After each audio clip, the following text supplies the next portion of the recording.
बिस्मिल्लाहिर्रहमानिर्रहीम। अस्सलाम वालेकुम जी। आज हम बिज़नेस का पढ़ेंगे ट्रेड यूनियंस। तो ट्रेड यूनियंस क्या होती हैं? Is a group of employees. ये एम्प्लॉयज़ का ग्रुप होता है who have join together to ensure their interest are protected. इसलिए जॉइन होते हैं ताकि उनकी इंटरेस्ट प्रोटेक्टेड रहें, क्योंकि कलेक्टिवली उनके इंटरेस्ट प्रोटेक्टेड होते हैं। इंडिविजुअली अगर वो लड़ते रहें अपने इंटरेस्ट के लिए, अपने राइट्स के लिए, तो वो उनकी बात कोई नहीं सुनता। जब वो इकट्ठे होते हैं तो उनकी बात फिर जो इंडस्ट्रियलिस्ट है वो सुनते हैं। अच्छा, यही इसको पढ़ने की ज़रूरत नहीं है, आप रीड आउट कर लीजिएगा। याद करने के लिए ट्रेड यूनियंस काफ़ी है। उसके बाद effect of employee being union member. अब यूनियन मेंबर होने का फ़ायदा क्या है आपको? When a person start work they may be asked by someone who represent a trade union if they want to join. तो वो उनसे पूछते हैं कि भाई किस ट्रेड यूनियन को ज्वाइन करना है। The worker decide to join the trade union they will pay an annual subscription. तो वो उसके लिए एनुअल सब्सक्रिप्शन पे करते हैं। ज़ाहिर बात है वो उससे वो ट्रेड यूनियन वाले फ़ंड रेज़ करते हैं, जिस फंड से वो डिफरेंट काम करते हैं। स्पेशली अगर कोई वर्कर्स को लोन की ज़रूरत है, या वर्कर कोई एक्सीडेंट का शिकार हो गया है, या किसी और वजह से वो बेचारा काम नहीं कर सकता, तो उसको कंपनसेट करती है वो trade union. So what benefit does the employee receive? क्या बेनिफिट मिलते हैं सब्सक्रिप्शन के अगेंस्ट? पहला बेनिफिट है स्ट्रेंथ इन नंबर्स। तो वो उनकी स्ट्रेंथ बनती है व्हेन नेगोशिएटिंग विद एम्प्लॉयर। जब एम्प्लॉयर के साथ बार्गेनिंग करनी है पे तो वो स्ट्रेंथ उनकी बनती है। तो improve conditions of employment. Employment की कंडीशन इम्प्रूव होती हैं। For example rate of pay, holidays and hour of work reduce हो जाते हैं। इम्प्रूव इन्वायरमेंट होता है where people work. For example health and safety, noise, heating वगैरह बेहतर होता है। Improve benefit for members who are not working because they are सिक।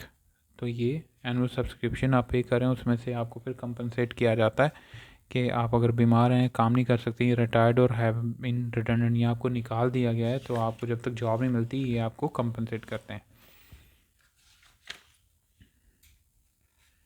अच्छा जी। उसके बाद improve job satisfaction by encouraging training. Training भी होती है आपकी, जिससे जॉब सेटिस्फेक्शन बढ़ जाती है। एडवाइस और फाइनेंशियल सपोर्ट मिलती है if a member think that they have been unfairly dismiss, कि उन्हें अनफेयरली डिसमिस कर दिया गया और मेड रिडंडेंट। एडवाइस या फाइनेंशियल सपोर्ट देती है ट्रेड यूनियन आपको। Benefit that have been negotiated और provided for trade union members such as discount in certain shops, provision of support facility, और क्लब्स वगैरह में आपको डिस्काउंट मिल जाता है। ठीक है। Trade union often meet government officials. ये गवर्नमेंट ऑफिशियल से भी मिलते हैं to influence policies for the benefit of worker, क्योंकि गवर्नमेंट ने पॉलिसीज़ बनानी होती हैं वर्कर्स के बेनिफिट के लिए, तो ये उनको इन्फ्लुएंस भी करते हैं कि आप हमारे वर्कर्स के बेनिफिट के लिए पॉलिसीज़ बनाएं। More secure employment where there is close shop. Close shop क्या होती है? Is when all employee must be member of the same trade union.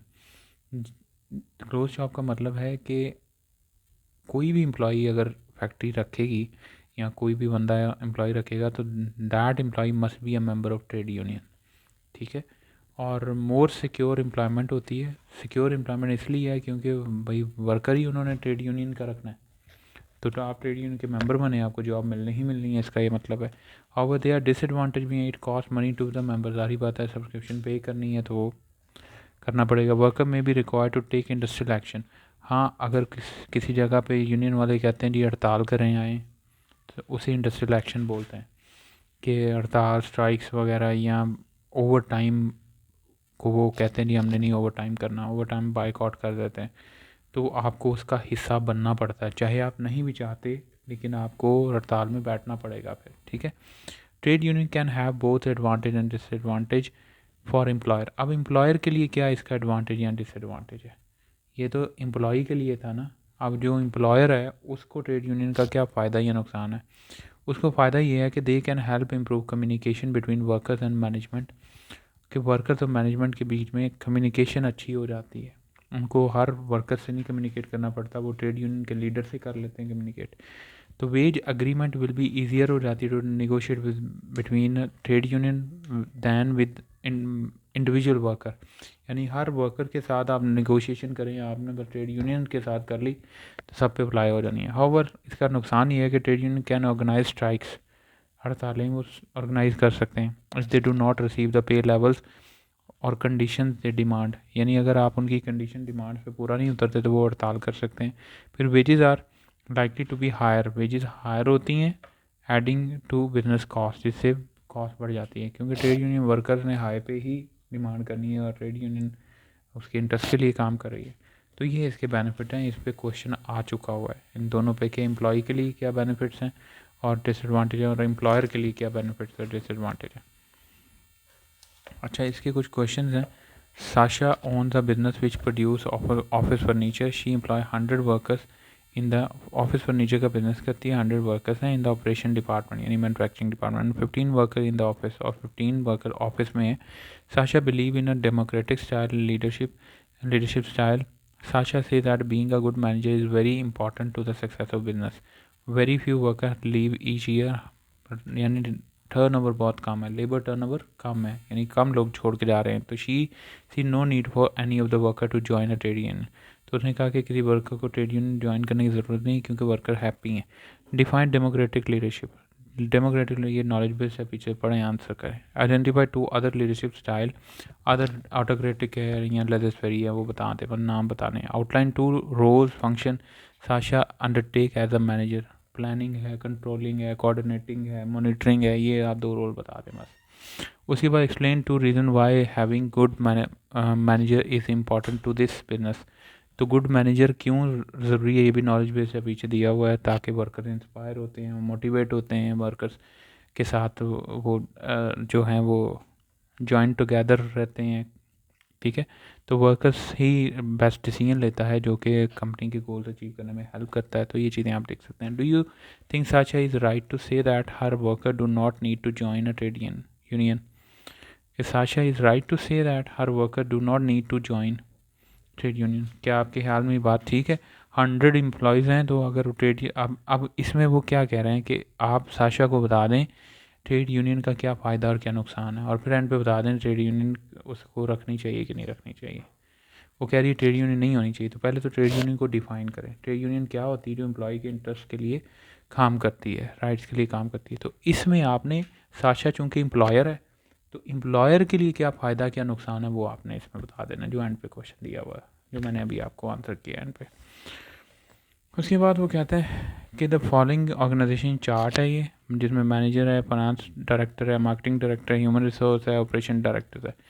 तो वो कहता है कि it is a private limited company which own and operate a chain of supermarket को chain कर चलाती है।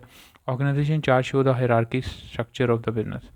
चेन ऑफ सुपर मार्केट का मतलब है उसका सिर्फ एक ग्रॉसरी स्टोर नहीं है, काफ़ी ज़्यादा ग्रॉसरी, जिस तरह यहाँ पाकिस्तान में गोरमे, तो गोरमे की जगह जगह उन्होंने बनाए हुए केक्स एंड बेक्स है। तो ये ग्रॉसरी स्टोर्स हैं जो डिफरेंट, जैसे अल्फते, ठीक है, तो चेन ऑफ सुपर मार्केट है उनकी। तो अब ये उन्होंने डिफरेंट बनाए हुए हैं। ये चार्ट है जिसमें डायरेक्टर्स टॉप मैनेजमेंट पे मैनेजिंग डायरेक्टर, उसके नीचे हिरार्की में डायरेक्टर्स हैं, उसके नीचे मैनेजर हैं, यानी 3-4 लेवल्स ऑफ हिरार्की लेवल्स हैं। Define hierarchy structure, hierarchical structure की डेफिनेशन पीछे दी हुई है, वो पढ़ें और आंसर करें। Identify the span of control for the operation director. Operational director का स्पैन ऑफ कंट्रोल बताएं। ऑपरेशनल डायरेक्टर, ये operational director, span of control 10 supermarket manager है, 50 सुपरमार्केट सुपरवाइज़र है और 1000 असिस्टेंट है। तो ये सारे के सारे इसके स्पैन ऑफ कंट्रोल में आते हैं, यानी जो सबॉर्डिनेट इसके नीचे काम कर रहे हैं। ठीक है, स्पैन ऑफ कंट्रोल क्या होता है? Number of subordinate working under the manager. उसके बाद वो कहते हैं फाइनेंस डायरेक्टर के नीचे बताएं। फाइनेंस डायरेक्टर के नीचे 3 डिपार्टमेंट मैनेजर है, 10 असिस्टेंट हैं, तो टोटल 13 स्पैन ऑफ कंट्रोल है उसका। Outline 2 function of the managing director. Managing director के 2 फंक्शन बता दें। टॉप पे बैठा है तो इसका पॉलिसीज़ बनाना पहला इसका फंक्शन है, प्लानिंग करना, ठीक है, प्लानिंग फॉर द फ्यूचर।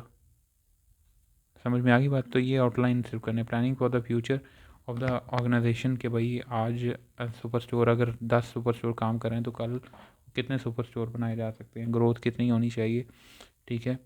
तो ये पॉलिसीज़ बनाता है, कहाँ लोकेशन हो, कहाँ पे कितनी इन्वेस्टमेंट करनी है, तो उसके हिसाब से ये सारी चीज़ें। Explain two disadvantage of this business of having a tall organisation structure. अब ये टॉल है ना, एक टॉल क्या होता है? जिसमें ज़्यादा मैनेजमेंट लेवल होते हैं, तो उसका क्या प्रॉब्लम होता है कि जो टॉप मैनेजमेंट है वो रिमोट होती है, दूर होती है, तो instructions take time to reach down, ठीक है, तो क्विकर कम्युनिकेशन नहीं है और एक्यूरेट भी नहीं होगी, क्योंकि इतने लोगों से जब पास होकर गुजरेगी तो they will be loss of communication. उसके बाद है, do you think more delegation would be good idea. अब डेलीगेशन के क्या बेनिफिट्स हैं एम्प्लॉय के लिए भी और मैनेजर के लिए भी, ये दोनों बताने हैं, फिर आप बताएंगे कि ये गुड आइडिया है कि नहीं है फॉर दिस बिजनेस। ये हम डेलीगेशन का टॉपिक कर चुके हैं, तो इसका आंसर करें। इसमें आप एंड पे ये भी लिख दीजिएगा why managers are reluctant to the delegate, और वो नीचे बता दें कि भाई वो इसलिए रिलक्टेंट होता है कि उसको रिस्क होता है कि अगर कोई गलत काम हुआ तो रिस्पॉन्सिबिलिटी उसी की होगी। यहाँ पर अगर बहुत ही अच्छा काम हो गया तो उसकी जॉब जो है फ़ारग हो सकती है, और वो जो जूनियर है उसका वो उसकी जगह पे बैठ सकता है। ठीक है जी, ये उम्मीद है आपको ये हेल्पफुल हुई होगी वीडियो।